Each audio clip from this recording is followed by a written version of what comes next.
Greetings once again, my fellow Star Trek fans. I'd like to welcome you to another video, and you guys are in for a little treat today.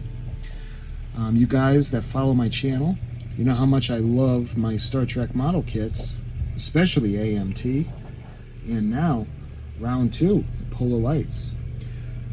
And I want to show you something. Like I said, it's going to be a treat because there's something a little bit different. A while back I had done a video on the AMT release of the Enterprise model kit that was actually in blue plastic. Well, going through eBay, looking at the different Star Trek model kits, I came across the AMT or round 2 release in the collector's tin of the U.S.S. Enterprise, originally from AMT. And what made this a little bit special was I noticed it was in blue plastic. Now I do have the sealed collector tin, and I'll show you that in a minute, but in the listing I saw the plastic was blue, and I had never seen that before, and I didn't open it. But the other videos that I've seen, when they opened up the collector tin, it was white plastic. So I'm going to show you guys what's in the box. I haven't really looked at it yet, so we'll go over to the desk where there's more light, and I'll show you guys the latest thing I got from eBay with the collector tin involving the U.S.S. Enterprise from AMT.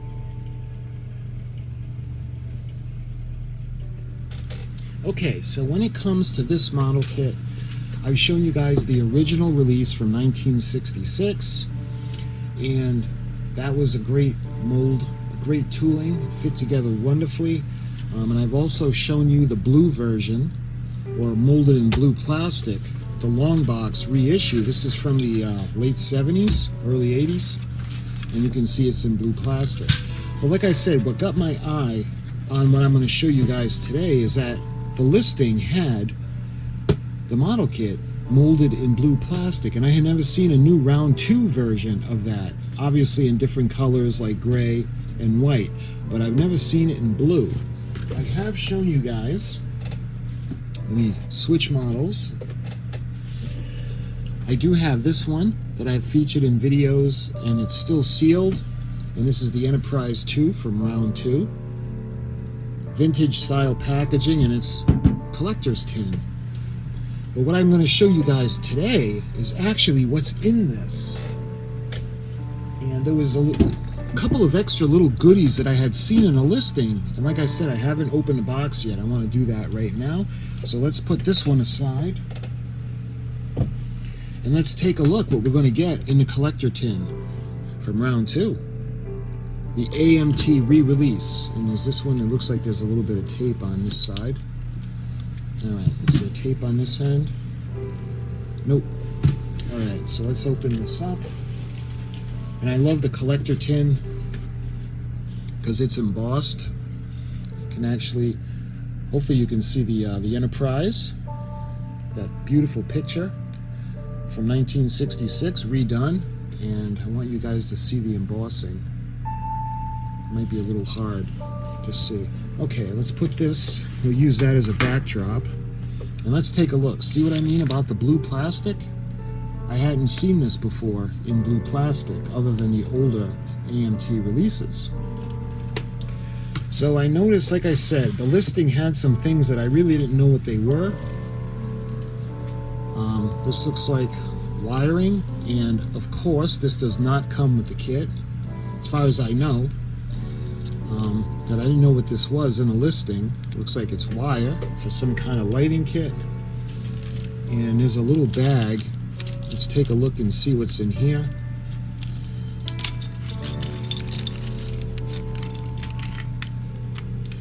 So it looks like we have the Bassard collectors.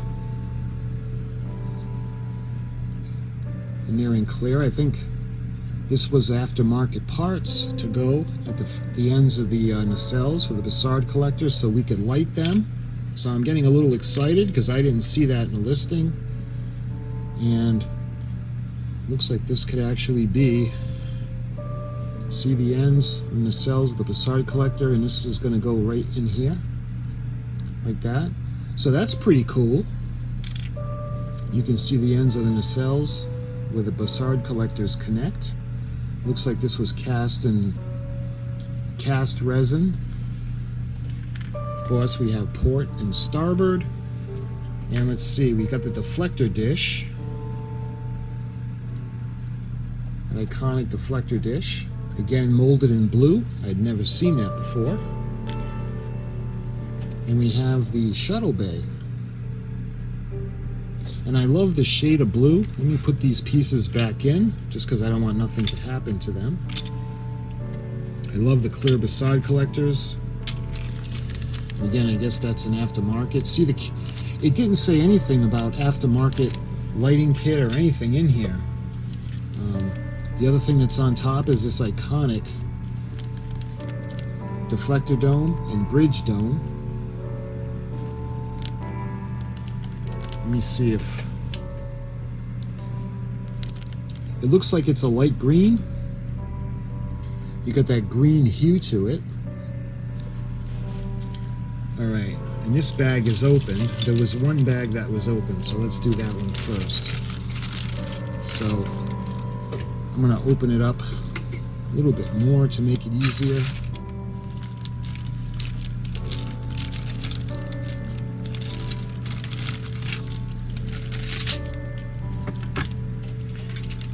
So, when it comes to round 2, redoing the AMT kit, incidentally, look at the Bassard collectors. And now we have the option of replacing them with the clear. And we got the base, or the stand, which was this, that went on 2 almost X-like structures that you glued into place, and there was a little notch where you would cradle the secondary hull in. Of course, mine always got knocked over. Every time I closed the bureau, it would shake, it would fall over, and I had to fix the nacelles 1,000 times. But look at that beautiful blue for the Bassard collectors. And this is the secondary hull. Again, molded in blue. Incidentally, I mean, I have done the different molds in the past and shown you guys the differences. And what round 2 had decided to do now is they have the little chamber on the inside. So what you do is you slide the nacelles in, and it's a little more sturdy.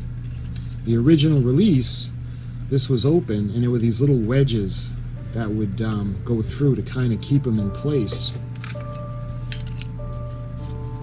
And I've shown you guys the 1966 molding, or the tooling, and it fit together wonderfully. I was actually able to put the ship together and hold it just by piecing it together. So when it comes to this release, you can see how it's going to go together. And it won't really stay together, but you see the bottom of the secondary hull.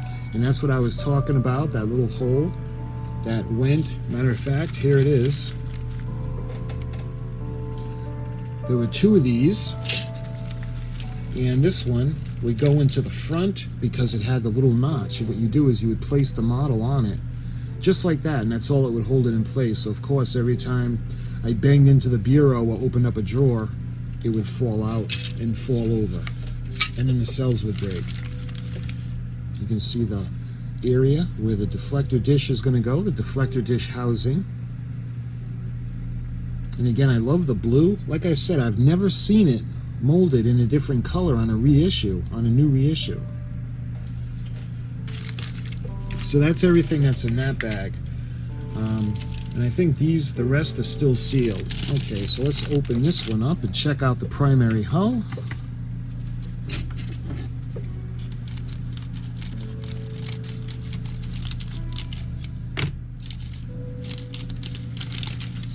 And if you guys are like me, it never gets old opening up this kit. I just love this model kit.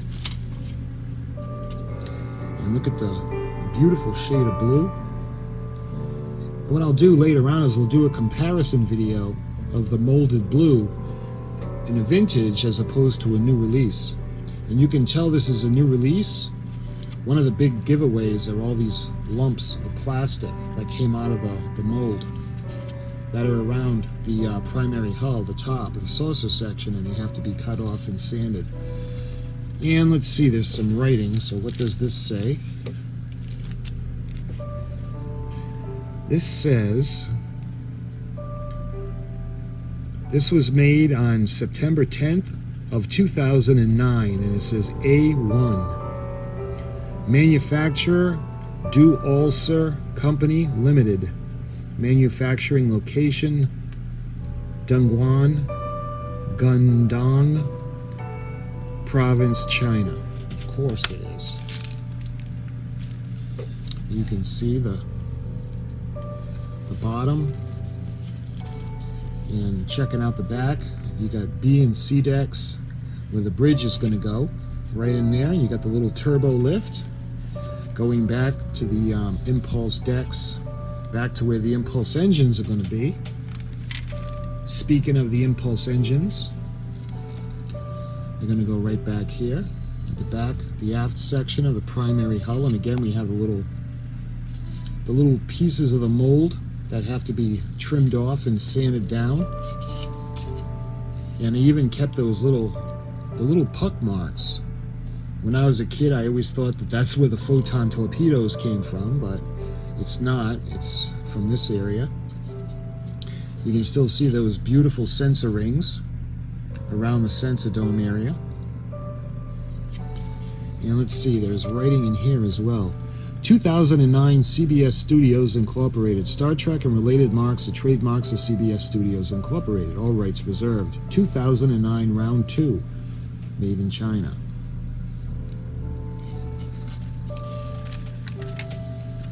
And of course, the top and the bottom go together. I don't know how.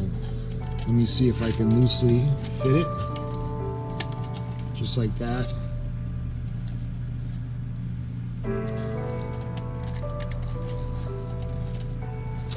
Okay, that's the primary hull. What else we got in here? This is the bag for the primary hull. We have the other bag within the cells. So let's open this up.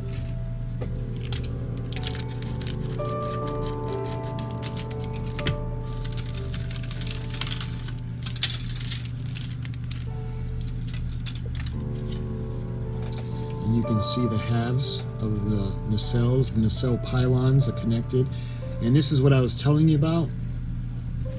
This is going to go actually in, and it's going to slide right in there, and it's going to make a more secure fit. And on the original or the older kits, there would be an opening in between there, and that's where the little wedge would go that would follow the curvature of the secondary hull. You can see this would be the bottom of the Bassard collectors.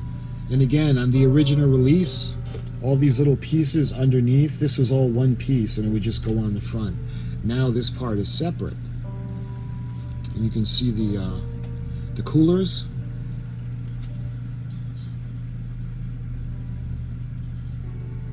And the little grids are the grills that are on the inside of the nacelle pylon. And we got the same thing for the other side. And you see on the outside they have a little window. Hopefully you can see the little rectangles to represent the windows. And we have the impulse engines, and the ends of the nacelles fell off, but that's where they would have went. And we got a couple of more of the coolers, the cooling pipes. And you can see the inside where the chiller grills are. Beautiful. And we got the ends, the end caps of the nacelles. And of course these are modeled for the production model, because the first two pilot editions had different nacelle backs. One had it was like a rectangle in the back. I think that was the second pilot. And the first pilot actually had small little holes in the back. So those are the ends of the nacelle caps, and I'm not quite sure what this is. Looks like we have some kind of a lighting kit. This is a little bonus, because I saw the wire bundle in the listing, but I didn't really know what it was, and they didn't say anything about anything extra other than the kit. So let's take a look at all this.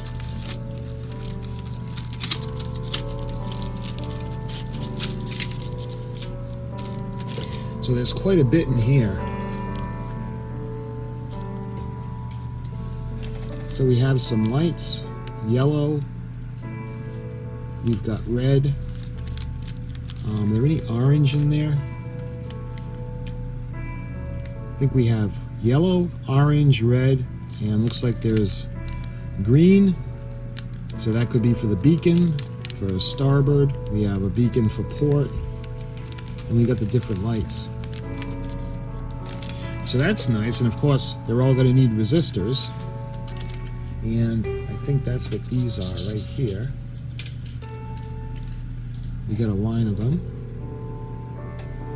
Let's see, and we got a bunch of resistors.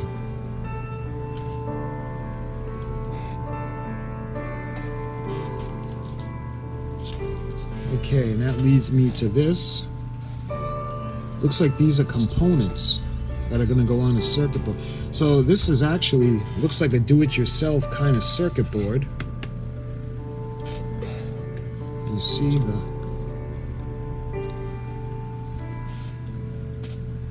so this is pretty wild. We got a circuit board for the left Bussard collector and the right Bussard collector, and we've got the circuit board that we'll have to drill into and put the components in. Let's see what's written on the circuit board. Let's take a look.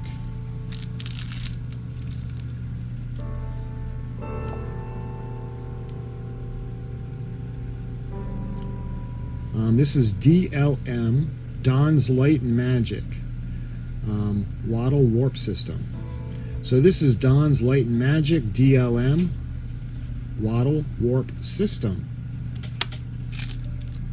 So this is cool. I never built my own circuit board before, and that's what the little resistors, condensers, and the little electronic parts in the styrofoam are going to be. They're going to go into the circuit board, and what we'll do is we'll solder the backs and bring it all together.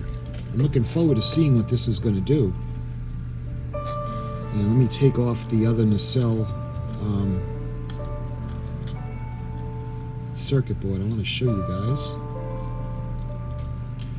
I've heard of Don's Light and Magic. I never actually owned anything from them before. Looks like there's something on here. I'm not sure if that's just cardboard, if that's a part of an electronic. So let me just get this section off.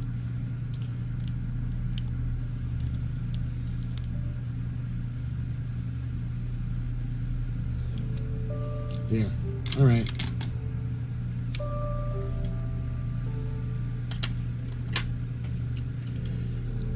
So we've got left, we've got right. And these are actually the circuit boards for the Bussard collectors. How cool is that? Like I said, the listing only featured the model kit. They didn't say anything about any extras. So that's a nice little bonus. And looking at the circuit board itself, if you guys can see Don's Light and Magic. But this will be fun. Like I said, I never made my own circuit board. Well, put together a circuit board because it's already made. That's pretty cool. So that's a really nice little bonus, a little goodie that I didn't even expect in this model. All right, so let's take a look at the decal sheet. Let's get my scissors because they're buried.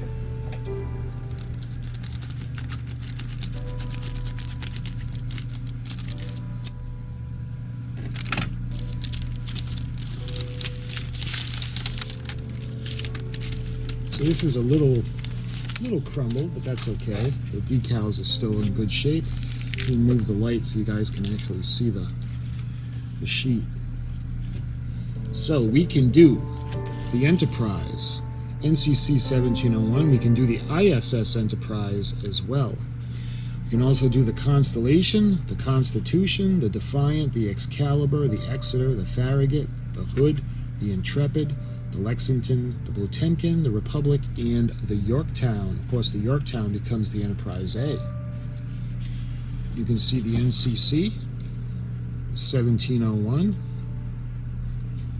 1017, 1700, 1703, 1709, 1717, 1764, 1672, 1662, 1657, 1664, 1647, 1631, and 1371. And of course we have the markings of the Empire for the ISS Enterprise. And you can see the registry markings that would go on the front, on the top of the saucer section. With this one, we have the U.S.S. Enterprise, NCC 1701. And we have the different registry numbers. Of course, if we were going to use one of those, we would cut out the 1701 and the name, and we would put a different name on it. Oh, and look, right over here, it's got those little decals for the back where the landing bay is. And you can see the markings for the side of the secondary hull with the lights. And this looks like this goes on the bottom, around where the sensor dome area is. So you can do the secondary hull, and you can do the one with the lights that are off, or you can do the one with the lights that are lit up or on. We've got the impulse engines, different markings for the different versions of the ship. We have the little grids that are going to go inside in the nacelle pylons, and these are going to go under the nacelles. Of course, we have the beautiful registry markings that are going to go on the side of the nacelles. Looking up, this is I think the back of the bridge. We have the impulse deck markings, and we have the pilot editions. We got the first pilot, and we've got the second pilot, and we got the observation lounge. It's going to go all the way aft over the shuttle bay area. So yeah, this is pretty cool. It's always nice to get the options to make the different starships as well as the ISS Enterprise. So those are the nacelles, the decals, and they were a little crumpled up, but that's okay. The decal sheet is fine. So let's put this aside again, and what's left in the box? Looks like we have decal placement sheet. Up, and looks like we have the instructions too. Okay, so we can build several different ships with this model kit. So we got the decal placement sheet, production series starship, U.S.S. Enterprise, starships as seen in Star Trek, with optional markings 1C, 1D, 21B, 22B for the Constitution class starships. Some trimming of individual elements will be necessary for the optimal or options for the ships. And you can see the registry markings. Of course, the Defiance is NCC 1764, and the other one I know by heart is the U.S.S. Yorktown, NCC 1717, only because that becomes the Enterprise A. And you can see the decal placement for the Enterprise. And let's see, we got the top markings. A note about the window decals. This kit of the U.S.S. Enterprise is manufactured using vintage AMT tooling. This original tooling includes raised edges on the ship's surface, which indicate the edges of the windows. The modeler has the option of painting these windows as indicated by the raised edges for a more vintage look, or sanding down the raised edges and using a more accurate decal sheet that is included. You see the top of the ship, the saucer section, as well as the bottom of the ship. And this is from 2009. So now you got the different production runs. You've got the first pilot version. U.S.S. Enterprise first pilot version is the starship as seen in the first television pilot episode, The Cage. Note, some trimming of individual elements will be necessary to accurately portray the ship.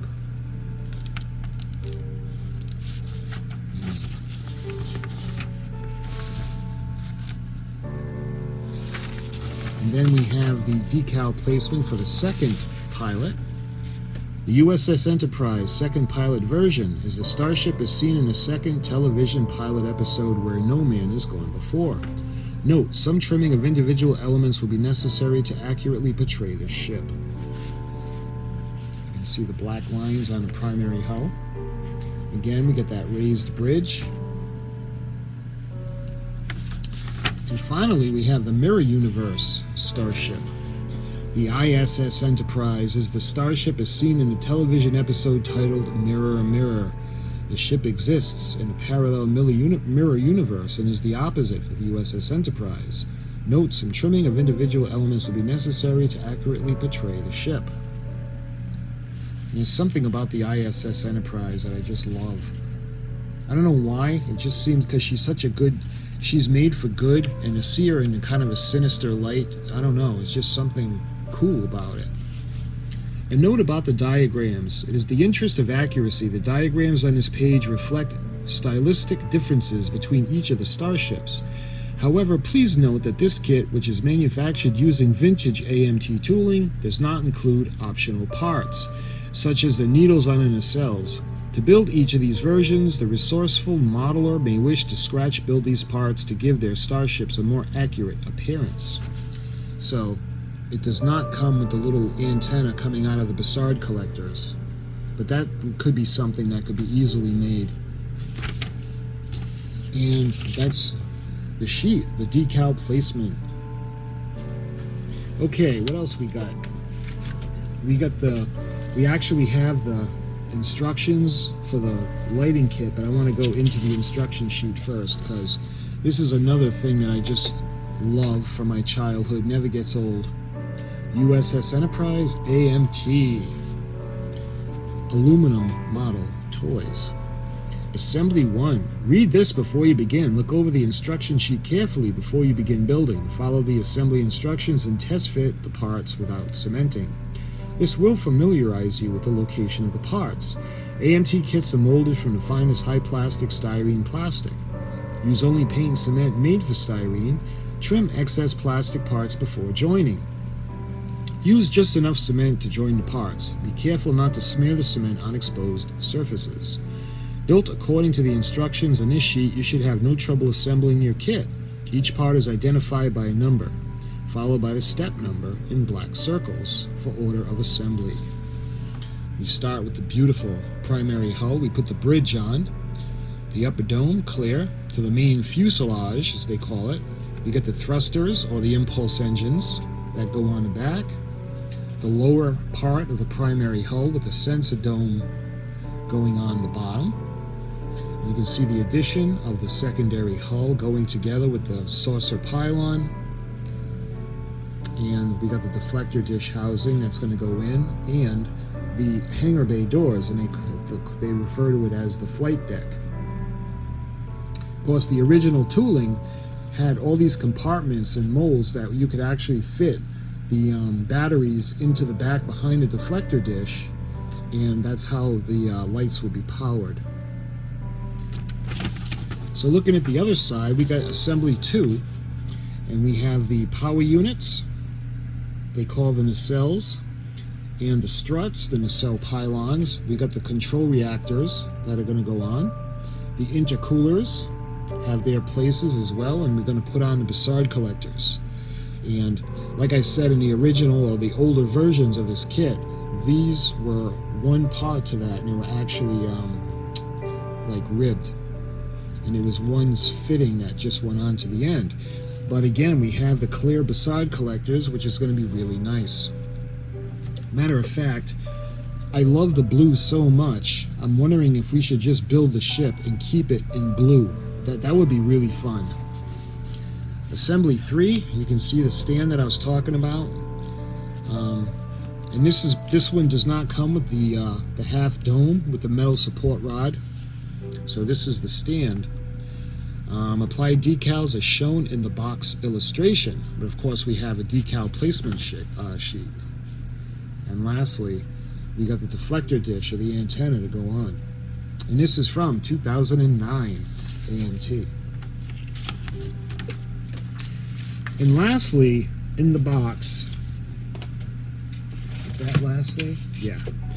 We have the instruction sheet, what appears to be the instruction sheet. for Don's Lighting Magic Wattle Warp System, TOS 18-inch AMT U.S.S Enterprise. And it shows the interior lighting, navigation lights, ion pod strobes, warp engine effect. It is a common misconception that the original series Enterprise's warp lights were all red. In fact, they were multicolored, Christmas tree lights. Don's Light Magic recommends the use of 2 different color LEDs, yellow, orange, red, for example. In the ring of lights, while the center LED should be red, the color balance, again, the modeler should experiment with different permutations to satisfy their own vision of the warp effect. Also, the modeler can play with the brightness of the nacelle LEDs by connecting 100 to 270 ohm limiting resistors to the individual negative leads, 0, 1, and 2. So is this like a booklet? Yeah, the way it is, it's like a booklet. You can see the parts list, the construction special effects circuit board. Acquiring and checking all the parts and tools to be sure the materials are there. So we can do an inventory later on when we do the build. This is very important. Power up the board, checking that it's fully functional. Let it run for a while. Stop and start it several times. You want to find any problems like a bad connection or missing part before installing it in the model ship. The tool list that we're going to need: thin nose pliers, a soldering iron, wire cutters, safety goggles, small diagonal cutters, super glue, and rosin core solder, 22 or 20 gauge. We get the wire harness and lamps, the electronic components, and you can see the resized circuit discs, 7 1/8 inch diameter, special flat-shaped LED saves space. And we got a continuation of the electronic parts. We got the strobes. You can see with the warp engines, the lights for those. Electronic construction tips. To prepare your circuit board for warp effects, discs drill out the holes on the copper soldering pads in small circles. These are the through holes of the side of the LEDs. It shows you how to do it. I mean, this is going to be so much fun. I can't wait to do this. And the nacelle disc construction, you can see we're putting the lights in, and eventually we're going to solder them on the bottom. And it shows how to go about doing that. Moving on, you can see the circuit board, the components we're going to put on. Finally, you can see what they're going to look like. I think this is really cool enough to warrant its own video. So I think I'm going to make a video specifically for this lighting kit to show you guys everything that, because this looks like it really deserves to get its own video. This is really cool. Install the lighting system, the navigation lights, and the primary hull. You can see the back where the impulse engines are. And look at the Bassards. That's going to be so cool. And how it's going to go to the circuit board. So this is what the ribbon was for. And I love the instructions. The diagram makes it easy to follow, and they have a schematic on the back. Don's Light and Magic Wattle Warp System. The schematic design. The ion pod, the beacon strobe. Going down to the warp engines and how we're going to wire it with the resistors. And again, we get the parts list and the Wattle warp system. You can see the different components. So this is really cool, guys. I didn't expect to get this, and we can check the parts. Like I said, this demands to have its own video because it's just so cool. I had never seen one like this before. I have made my own lighting kits, and I've made the TOS 1350 scale from Polar Lights, where I use the lighting kit. I've done Joe's 1350 where I put my own motors in the back, but the circuit boards were already there. This is going to be really fun to actually build our own circuit board and lighting system. I can't wait to see what this does. And I think that's everything. Yep, that's everything in the box. So this was an added little goodie. I was in a bidding war with someone, and I think this actually went, I think the total that I paid for this was like 60-ish, around there. I'm not quite sure, maybe a little more with shipping, but I really wanted it because of the blue plastic. I had never seen a new release in the blue, and I think I'll do a video too comparing this blue mold to the vintage blue plastic mold, because there are differences right off the bat. There are no grid lines on the top of this, and as well there is the little extra pieces of plastic that came out of the mold. But this is the reason why I wanted it, and I had no idea there was a lighting kit included with this, so that was an extra bonus. So this is going to be really fun, guys. This was a great find, in my opinion. I'm very happy that I went after this and outbidded the other person. And like I said, looking at the pictures, the only thing I saw was the ribbon, and I thought that was just something someone threw in a box. I'm wondering if the person who sold this knew about the lighting kit, because you figure they would have said something in a listing that this model actually came with a lighting kit. So my friends, that was my latest score for the U.S.S. Enterprise from my favorite model ever, the AMT Classic U.S.S. Enterprise NCC 1701. So like I said, the next video I do with this model is I'm going to do a comparison to the brand new release, well, 2009 release of the blue plastic, as opposed to the, I think it was 1979 and 1980s, somewhere around there, late 70s, early 80s release of the blue plastic. And we'll do a comparison video, and then I'll do another video and I'll take a look specifically at the lighting kit, and that'll get its own video. Well, my friends, thank you for watching. I love sharing my Star Trek passions with you guys. I appreciate the kind words, and I hope you guys have a great day, and I'll talk to you soon.